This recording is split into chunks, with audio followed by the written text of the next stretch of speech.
علیہ وسلم نحن عباد محمد صلی اللہ علیہ وسلم۔ عزیزان گرامی وقار، خطبہ مسنونہ کے بعد جو آیت میں نے آپ کے سامنے میں تلاوت کی تھی، اس آیت کے اندر اللہ تبارک و تعالیٰ نے یہ بات ارشاد فرمائی کہ جو میرے دوست ہوتے ہیں ان کے اندر کوالٹی کیا ہوتی ہے، وہ کیسے ہوتے ہیں، اور کیوں یہ چیز بتلائی؟ کیونکہ اللہ تبارک و تعالیٰ نے قرآن میں خود حکم دیا کہ اے ایمان والو مجھ سے ڈرو اور ایسے لوگوں کے ساتھ ہو جاؤ، اچھے لوگوں کے ساتھ، سچے لوگوں کے ساتھ ہو جاؤ۔ تو ہمیں پتہ کیسے چلے کہ سچے لوگ کون ہیں؟ کیا لبادے سے پتہ چلے گا؟ جبہ و قبہ سے پتہ چلے گا؟ کس چیز سے پتہ چلے گا؟ تو اللہ تبارک و تعالی نے ان ساری چیزوں کو جو اللہ کے ولیوں کے اوصاف ہیں قرآن کے اندر کھول کھول کر کے بیان فرما دیا ہے۔ جو انسان کبھی بھی بارہ بنکی میں جو فتح پور ہے کبھی نہ گیا ہو، اور اس کو اچانک سے آپ کہہ دیجئے کہ وہاں جائیے کچھ کام کرنا، اگر ریپیٹ ختم ہو جائے تو ختم کر دیجئے۔ کہاں چلے گئے؟ ریپیٹ جو ایکو ہے یہ سب ختم اگر کر پائیے تو کر دیجئے۔ اگر جو انسان کبھی نہ گیا ہو، آپ بتائیے وہ پہلی بار جائے گا تو دقت ہوگی کہ نہیں جانے میں؟ ہوگی نا؟ کیوں ہوگی؟ کیونکہ اس کو راستہ معلوم نہیں ہے۔ جگہ جگہ پر وہ پوچھتے ہوئے وہاں پہنچے گا۔ کبھی اس موڑ پہ پہنچے گا تو پوچھے گا بتائیے ہمیں فتح پور جانا ہے کدھر سے جاؤں؟ وہاں پہنچے گا تو پوچھے گا فتح پور جانا ہے کہاں سے جاؤں؟ یعنی کہ ایک انسان کو مکمل طریقے سے ایڈریس کا پتہ نہ ہو تو انسان کیا ہوگا؟ پریشان ہوگا۔ تو اللہ تبارک و تعالیٰ نے بھی یہ حکم دیا کہ اے میرے بندو اچھے لوگوں کے ساتھ ہو جاؤ۔ تو ہمیں یہ پتہ تو چلے کہ اچھے لوگ کون ہیں، تبھی تو ہم اس کے ساتھ ہوں گے۔ تو اللہ تبارک و تعالیٰ نے ہمیں محروم نہیں رکھا، ہمیں اندھیرے میں نہیں رکھا، بلکہ قرآن کے اندر اچھے لوگوں کی ساری پہچان بتلا دی۔ مسئلہ یہ ہے کہ ہم اور آپ قرآن کو پڑھتے تو ہیں لیکن سمجھتے نہیں ہیں۔ آپریٹر صاحب آ کر کے اس کی ریپیٹ ختم کر دیجئے، ریپیٹ یہ جو بار بار آ رہی آواز اس کو ختم کر دیجئے۔ درود شریف پڑھیں۔ اللہ رب محمد صلی اللہ علیہ وسلم نحن عباد محمد صلی اللہ علیہ وسلم صلاۃ و سلام علیک یا رسول اللہ علیک یا حبیب اللہ صلی اللہ تعالی علیہ وسلم۔ بس شکریہ، جزاک اللہ۔ تو میں یہ عرض کر رہا ہوں کہ اگر ہمیں پتہ معلوم ہو تو وہاں پہنچنے میں کوئی دشواری نہیں ہوگی۔ تو اسی طریقے سے اللہ نے ہمیں اور آپ کو حکم دیا کہ اچھے لوگوں کے دامن سے وابستہ ہو جاؤ، ان کے ساتھ ہو جاؤ۔ تو ہمیں کیسے پتہ چلے کہ اچھے لوگ کون ہیں؟ تو اللہ تبارک و تعالیٰ نے اچھے لوگوں کی پہچان کیا بتلائی، اپنے بندوں کی جو مقرب بندے ان کی پہچان کیا بچائی۔ ایک پہچان تو اس آیت کے اندر ہے، ان اولیاءہ الا المتقون، فرمایا جو میرے دوست ہوں گے وہ پرہیزگار ہوں گے۔ کیسے ہوں گے؟ پرہیزگار ہوں گے۔ اچھے لوگوں کی پہلی پہچان کیا ہے؟ وہ پرہیزگار ہوں گے۔ اور کیوں یہ پہچان بتلائی؟ کیونکہ اللہ تبارک و تعالیٰ نے سورۃ البقرہ میں ارشاد فرمایا ھدی للمتقین، جو پرہیزگار ہوں گے اسی کو ہدایت بھی ملے گی۔ جو پرہیزگار لوگ ہوتے اس کو کیا ملتی ہے؟ ہدایت ملتی ہے۔ تو پہلی چیز تو آپ کو سمجھ میں آ گئی کہ اچھے لوگوں کی پہچان کیا ہے؟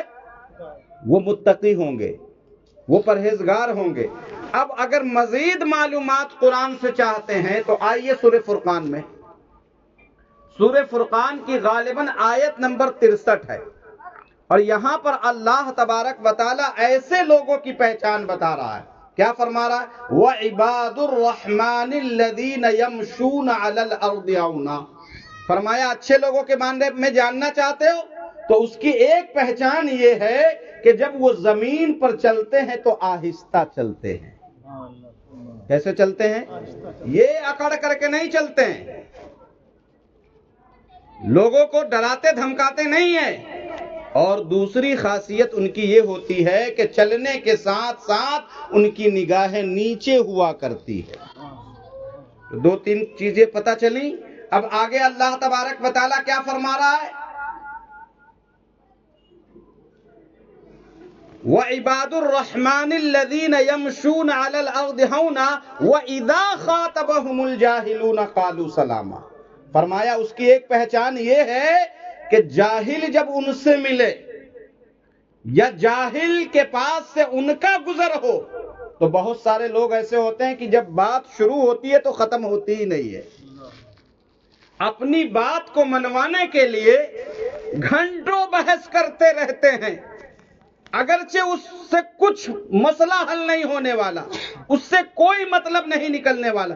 کچھ لوگوں کی یہ عادت ہوتی ہے، لیکن اللہ والوں کی یہ عادت نہیں ہوتی. اللہ نے فرمایا جب ایسے لوگوں کے پاس سے وہ گزریں گے تو وہ لمبی چوڑی بحث نہیں کریں گے، قالوا سلاما، سلام کریں گے اور چلتے بنیں گے. آپ نشانی ڈھونڈیے قرآن کے اندر. اچھے لوگوں کی ایک نہیں ہزاروں خصلتیں اللہ تبارک و تعالیٰ نے قرآن میں بیان فرما دی ہے. لیکن ہمیں کیا ہے؟ ہمیں تو اچھا وہ لگتا ہے جو وقتی طور پر کوئی جادو دکھلا دے اور ہمیں لگے یہ اللہ والا ہے.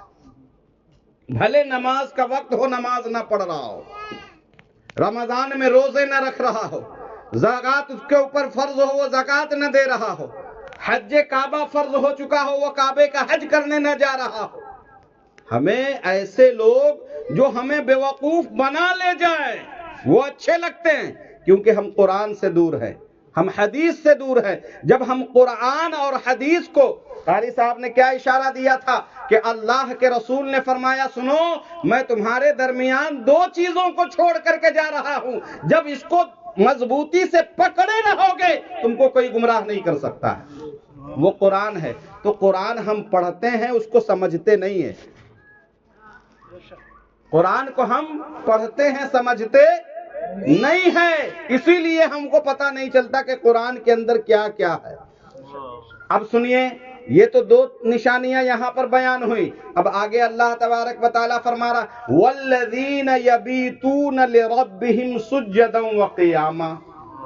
فرمایا جو میرے مقرب اچھے بندے ہیں اس کی ایک نشانی یہ ہے کہ ان کی رات سجدوں سجدے میں گزرتی ہے، وقیامہ تو کبھی قیام میں گزرا کرتی ہے.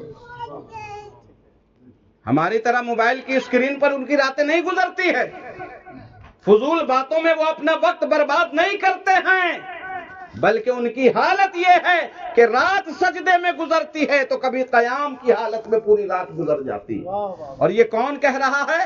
اللہ خود گواہی دے رہا کہ میرے مقرب بندے ایسے ہوتے ہیں.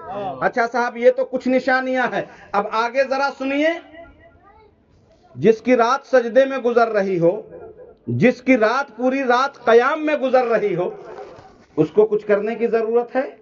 دعا مانگنے کی ضرورت ہے؟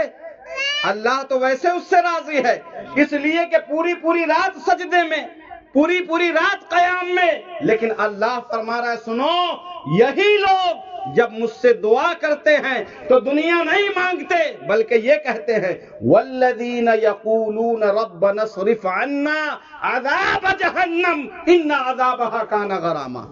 فرمایا اللہ اکبر، جن کی رات سجدے میں گزر رہی ہے، جن کی رات قیام میں گزر رہی ہے، جب رب سے دعا کرتے ہیں تو کیا کہتے ہیں؟ اے مولا اس جہنم کے عذاب کو مجھ سے پھیر دے. اللہ اکبر. یہ اللہ والے ہیں، یہ ان کی پہچان ہوتی ہے. اور سنو حدیث مصطفیٰ میں آ کر کے ڈھونڈو، میرے آقا فرماتے ہیں میری امت میں کچھ ایسے لوگ تم کو ملیں گے بظاہر ان کا لبادہ جب دیکھو گے تو میلا کچلا ہوگا،